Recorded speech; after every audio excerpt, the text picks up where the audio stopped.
Viewer discretion is advised. The world wasn't always like this. It all went wrong when the devourer of worlds broke loose. We called it SCP-2317, back when the Foundation was still around. I've led multiple MTF squads to subdue the anomalies that breached containment during the chaos, but we couldn't get them all. We failed to stop 2317. What happened to the anomalies that escaped capture? I don't know, son. Some were terminated, some are still at large, and some, we let them go. Why did you let them go? Not all of them are evil. Every now and then, I think of those that have aided us in the past. Shh, quiet. I heard something. Hello everybody, I'm TheRubber. Today, we bring you a tale from the SCP Foundation.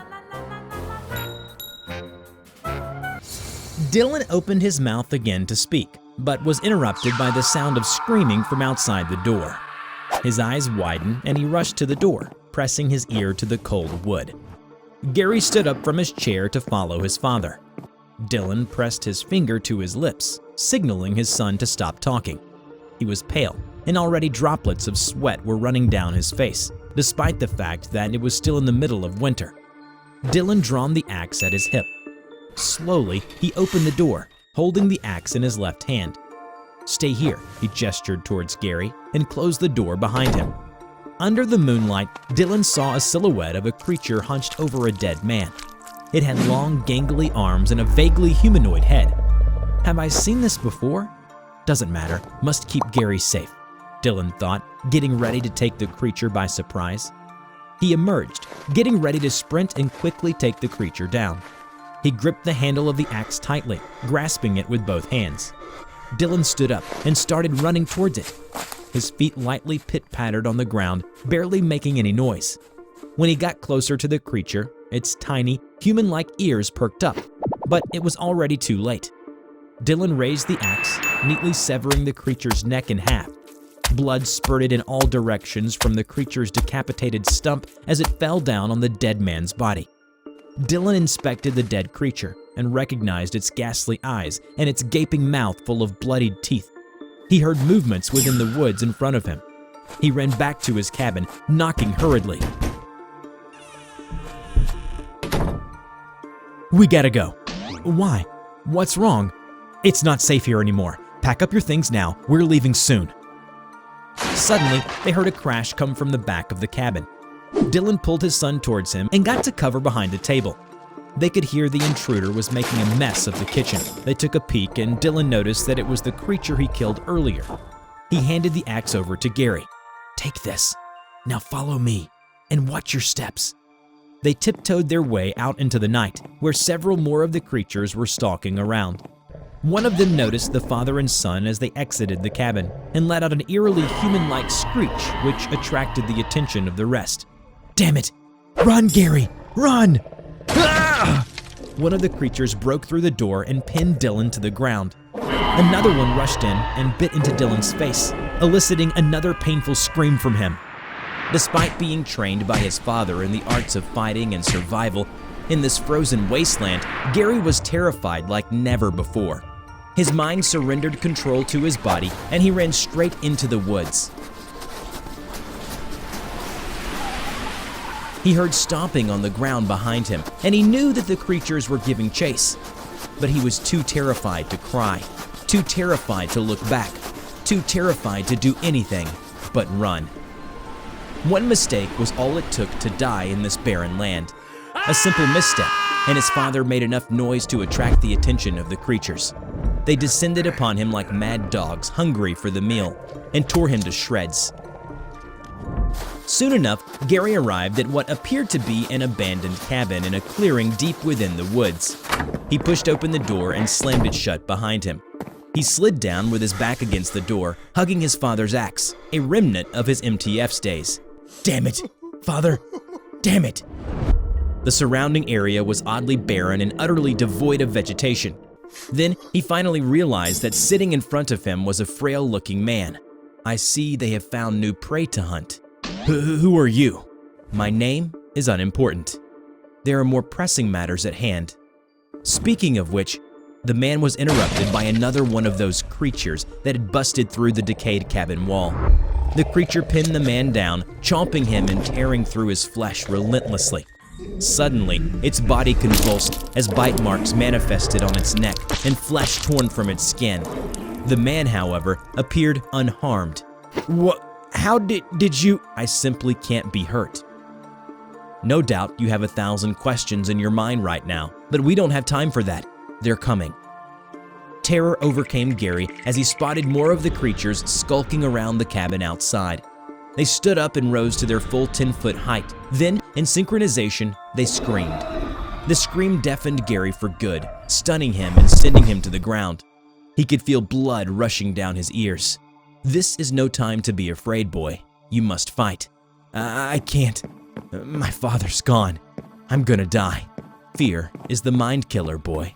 You must not fear and face them. Look at them. They've killed your father, and now they're coming for you. Gary wiped his tears away and gripped his axe. He could imagine his father getting torn apart by those monsters, their bloodied teeth digging into his skin and tearing flesh from bone. He wanted them dead. Gary tightened his grip on the axe with a look of determination in his eye. A creature charged at him. He bashed and struck at the downed creature over and over again until it turned into an unrecognizable mess. The man caught the rage in Gary's eyes. "Who wants some?" They were on him in seconds, sinking their claws and teeth into his body. But Gary was not deterred as adrenaline was pumping through his body. Over on the other side of the room, the man was being swarmed. He didn't fight back, but one by one, the creatures fell as he arose unharmed. He looked at the frenzied Gary, who was fighting against the horde with reckless abandon.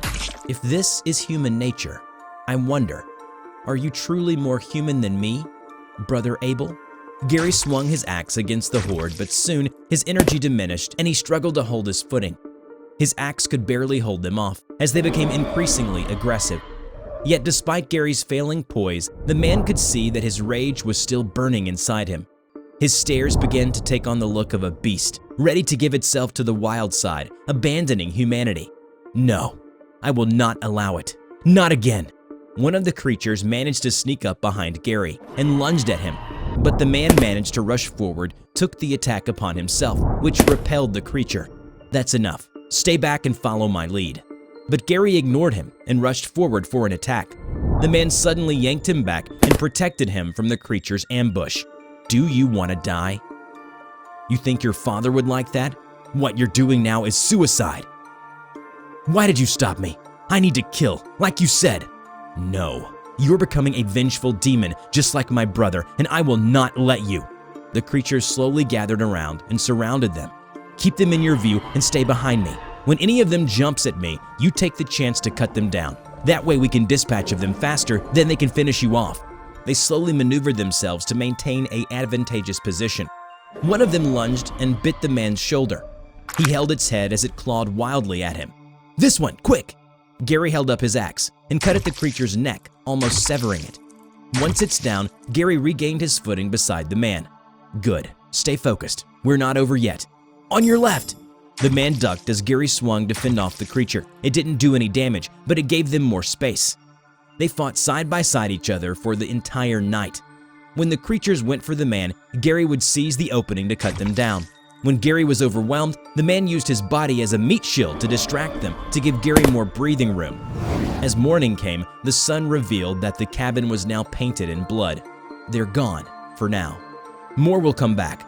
There are eggs being hatched nearby as we speak. You best get your energy up and move on. The man then handed him a makeshift container filled with water, which Gary gulped down vigorously. They killed my father. So it was vengeance I saw in your eyes. Vengeance or not, it didn't matter.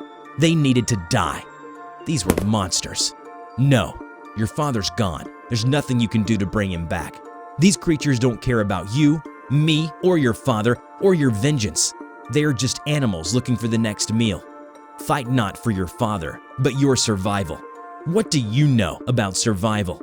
Take a look around you. All the humans are gone. The only ones fit to survive are monsters like you and them. So don't you dare tell me about survival. I'm sorry. I was out of line. You mentioned your brother. What happened to him? You remind me of my brother. The way you fought, the intensity in your eyes. It was uncanny. He'd gone down a dark path of vengeance and bloodshed, and it was all my fault that he turned out that way, and I'd prefer to leave it at that. So where is he now? Somewhere out there, probably reveling in fights. They remained silent for a moment. Then tears started rolling down Gary's cheeks. Is there even a place for me? What's the point of living in this godforsaken world anymore? Just deaths. Life has no meaning now. Take a look around you. Nothing grows around me. Wherever I go, decay follows. It's a curse that's bound to me for eternity. Yet, if you look further, you can see the sun touches more land yet, where life flourishes, and that's good enough for me. The meaning of life isn't set in stone. It's a choice made by each one of us. That's why I chose to stay. That's why I chose to help you fight. That's the meaning of my life, because I deem it so. Who are you? I'm simply a nobody. But you may call me Cain. Before we end this video, we are proud to present these incredibly sweet pieces of fan art. A big thank you to all of you. You can now send us your fan art, and we will be more than happy to show off your best art piece in our next video. Check out our description below on how to submit. I hope you enjoyed today's video. Which SCP do you want to see in the next video, and why it is interesting? Let us know in the comment below. We will draw your story and share it with the world. Don't forget to click like, subscribe to the channel, and hit the bell. Please share it to your friends if you like this video. Thank you so much for watching, and we will see you in the next video. Bye-bye.